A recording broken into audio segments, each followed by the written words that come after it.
tadi ketika saya belajar di HipmiNet, oh ternyata di HipmiNet itu kurangnya apa, oh ternyata pelajarannya apa. Nah maka problem pertama adalah bagaimana kita menghadirkan sentralisasi data. Dan tidak hanya sentral, data ini bisa nggak terintegrasi. Contoh KTP, NIK kita bisa terintegrasi dengan apapun. Bisa nggak sebetulnya HIPMI punya sentralisasi data yang terintegrasi? Itu problem. Yang kedua, manajemen kegiatan organisasi. Ketika kita ngomongin organisasi, manajemen organisasi, domainnya adalah program kerja, contohnya Musda, Musda, Munas, dan lain sebagainya. Ada kerja Munas. Kita coba pelajari, apakah dalam kegiatan dan program itu manajemennya sudah terorganisasi atau belum? Contoh, adakah absensi? Adakah terrecord bahwa orang ini hadir dan tidak?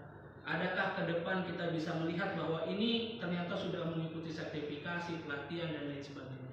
Sehingga bagaimana tadi program kerja kedua meningkatkan sisi kualitas dan kuantitas pengkaderan? Gimana cara tolak ukur kita melihat bahwa anggota HIPMI ini berkualitas, sementara waktu tolak ukurnya belum punya?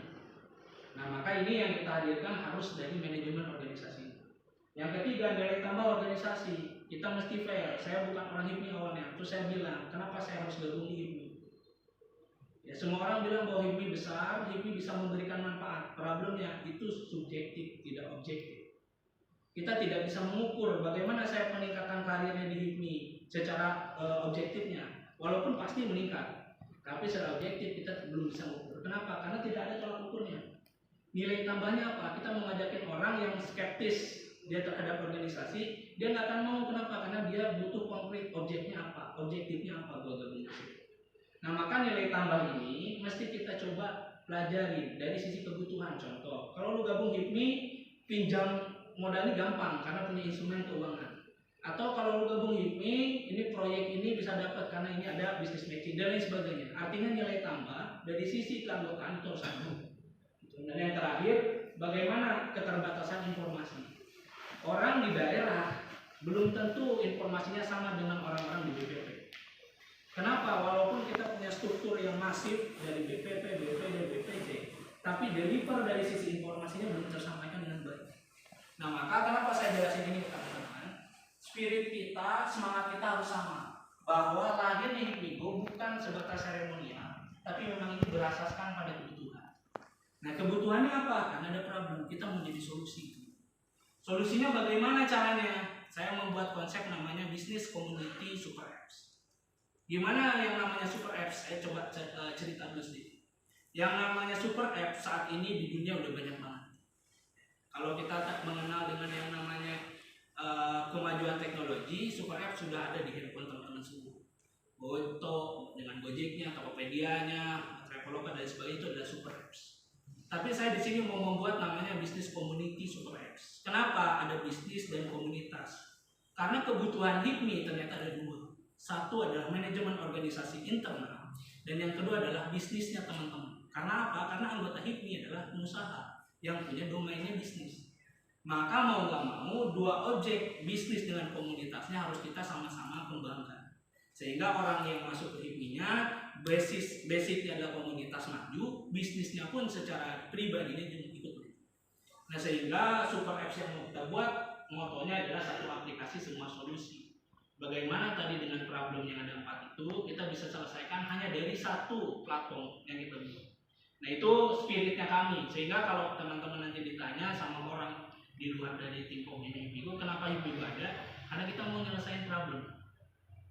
Ya, problemnya itu ada 4. Solusinya kita bagi jadi 2. Ini agak sedikit kecil, susah.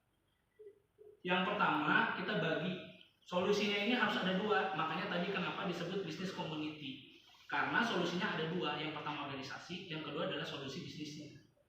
Kalau kita ngomongin solusi organisasi, apa yang harus kita lakukan? Kita harus punya data sentral, manajemen kegiatan organisasi, sama digitalisasi kartu anggota, ya IKTA. 3 hal ini yang kemudian menjadi concernnya di BPPIP sekarang, di bawah kepemimpinan Ketua OKK-nya Bang Saib. Bagaimana caranya organisasi ini punya solusi di 3 ini? Gimana caranya kita punya big data? Makanya tadi visi misinya Ketum di misi nomor pertama adalah big data. Pertanyaannya big data itu apa? Big data itu adalah data yang bisa kita olah kapanpun karena dia datanya udah matang. Pertanyaannya, dari mana data ini lahir? Berarti dari anggota. Anggotanya harus digimanain dulu, harus punya IKTA dulu, elektronik KTA dulu. Maka dari situ dulu kita akan lahir. Nah, si Hipmigo sebagai menghadirkan solusi organisasinya dari mulai IKTA-nya dulu. Pertanyaannya, kan Hipminet kemarin sudah melakukan IKTA. Ada yang kedua, makanya kita sebut sebagai datanya harus tersentralisasi. Jangan sampai yang masuk Hipmigo adalah waktu-waktu tertentu atau waktu-waktu yang mendesak. Karena pengalaman kami mempelajari aplikasi sebelumnya, grafiknya akan naik ketika ada event yang benar-benar membutuhkan KTA. Contoh Munas. Jadi ketika ada Munas baru IKTA boom tinggi. Tapi begitu kita cek datanya, tidak ada data, sangat sedikit data yang valid. Sampai email atau nomor handphone pun itu kosong. Artinya ini bukan sentralisasi data, tapi baru sebatas formalitas bahwa kita menggunakan data.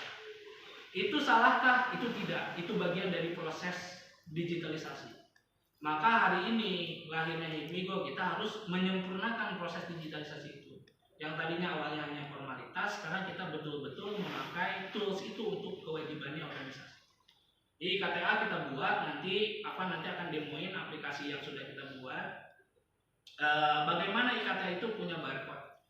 QR code-nya masing-masing, satu unit, satu QR. Jadi waktu kita mempelajari Hipminet, saya masih bisa daftar di 3 BPD. Karena tidak ada pakemnya, tidak bisa untuk bagaimana caranya saya nggak bisa punya IKTA lebih dari satu. Nah, kalau sekarang kita akan buat bagaimana caranya IKTA itu hanya boleh dimiliki satu orang satu IKTA. Itu makanya single identity kita sebut. Jadi satu orang satu QR, satu orang satu QR. Di mana QR itu berguna selama dia masih di HIPMI. Kita akan gunakan tombol on off. Batas kita atur, batas atasnya, batas bawahnya kita atur. Bagaimana nanti IKTA ini bisa berjalan seumur dia masih di HIPMI, dia bisa gunakan si QR-nya. Dan QR-nya ini nanti ada value edit. Ketika absensi, ketika nanti dia mau kegiatan, program kerja dan lain sebagainya itu akan menggunakan QR.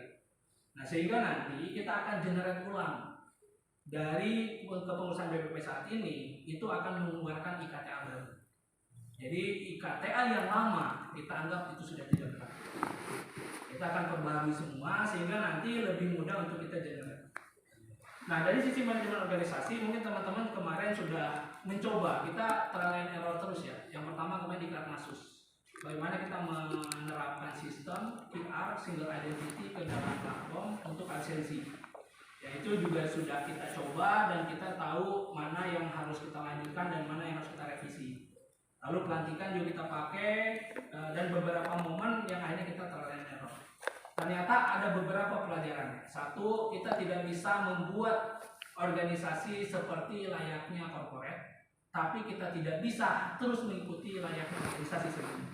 Jadi bagaimanapun adaptasi harus tetap kita implementasikan, tidak meninggalkan historicalnya, tapi tetap mengedepankan bagaimana perkembangan kemajuan zaman. Nah, itu yang mau kita lahirkan dari sisi solusi organisasi. Tapi pertanyaannya, ketika organisasi di internalnya ini udah nature, bagaimana kita memiliki KTA, data sentralisasi dan sebagainya. Sekarang pertanyaannya, bagaimana kita bisa hadir sebagai solusi bisnisnya? Karena suka nggak suka, mau nggak mau, orang yang gabung di ini adalah dia yang punya bisnis. Maka kita pun harus memikirkan itu. Kita riset bagaimana sebetulnya kebutuhan orang yang berbisnis. Apa sih kebutuhan? Nah, kurang lebih kita terjemahkan menjadi 5 hal. Yang pertama, peningkatan kualitas SDM. Bagaimana Hipmigo lahir sebagai tools untuk meningkatkan SDM, meningkatkan sumber daya manusianya. Yang tadinya mungkin dia belum pernah sertifikasi, ya kita mulai sertifikasi. Yang tadinya mungkin bisnisnya belum tahu bagaimana caranya tools di HR dan lain sebagainya, kita naikin di sana. Terlebih untuk UMKM, bagaimana kita nanti menghadirkan platform ini untuk jadi platform edukasinya. Yang kedua, ada informasi dan interaksi yang tidak terbatas. Hipmigo akan didesain kedepannya seperti LinkedIn. Bagaimana kita mempunyai profil kita tuh udah ada bisnis profilnya kita, sehingga sesama teman-teman di anggota HIPMI bisa berinteraksi. Kenapa? Karena di situ kita ada forumnya, kita bisa chat satu sama lain, bahkan nantinya akan bisa bikin grup di dalam Hipmigo-nya. Nah, sehingga nanti omongan bisnis apa segala macam itu bisa dalam apps kita. Nah, fungsinya untuk apa? Ketika kita mau kolaborasi, ada project masing-masing, kita bisa langsung di situ. Tanpa harus ribet lagi, siapa sih sebenarnya yang bisnisnya ini? Siapa sih yang bisa ini? Kenapa? Karena kita bisa tahu Bang Mahir ini bisnisnya apa, ya aku ini bisnisnya apa. Kita bisa tahu profilingnya ada, sehingga nanti tinggal tinggal chat dalam si Hipmigo-nya. Lalu juga kita pengen jadi bisnis community modul. Nah ini kebutuhannya entertain juga, travel, tiketnya bisa dibeli di kita.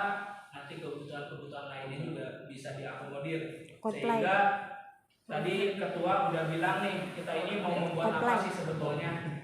Jawaban saya adalah bagaimana caranya kita membuat closed loop ekosistem. Closed loop ekosistem di mana semua orang butuh apa ada di situ.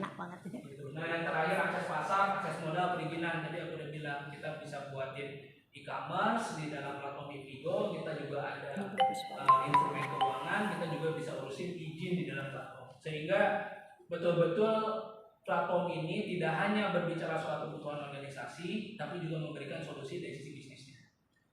Nah, karenanya kalau kita rangkum, Hipmigo akan ada fitur apa aja? Ini kurang lebih ini, teman-teman. Jadi main menunya kita akan ada 3, EKTA, Ediklat, organisasi. Nah, karena ini domain dari kebutuhan solusi organisasi tadi. Sisanya adalah bagaimana caranya kita provide dan jadi solusi bisnisnya. Ya, tadi ada akademi UMKM, kita tahu portal bisnis matching, POS, operasi digital, sertifikasi, sosial media dan sebagainya. Sebagaimana saya buat di sini ada ruang aspirasi, karena ternyata dalam bab pendahuluan di HIPMI itu fungsinya HIPMI itu salah satunya adalah menampung aspirasi. Sementara waktu kita belum punya tools apa sih yang sebenarnya ini benar-benar ini menampung aspirasi. Saya mau membuat tools ruang aspirasi di mana semua orang mau levelnya apapun di HIPMI ini bisa memberikan aspirasi. Ini adalah bentuk bagaimana HIPMI dibuat, kita terjemahkan dalam hal modernisasi. Ini aplikasi yang akan kita buat, make it work, make it easy, sama make it enjoyable. Nah, sehingga aplikasi tidak hanya kita buat, tapi juga kita pakai. Tidak hanya dipakai, tapi juga enjoy. Bagaimana aplikasi ini dibuat bukan cuma sekali di-download, tapi tiap hari teman-teman bisa enjoy di situ. Nah itu harapan kita, sehingga dalam membuat aplikasinya nggak ribet-ribet, tapi juga tidak sembarangan. Karena kita menggunakan teknologi yang lumayan.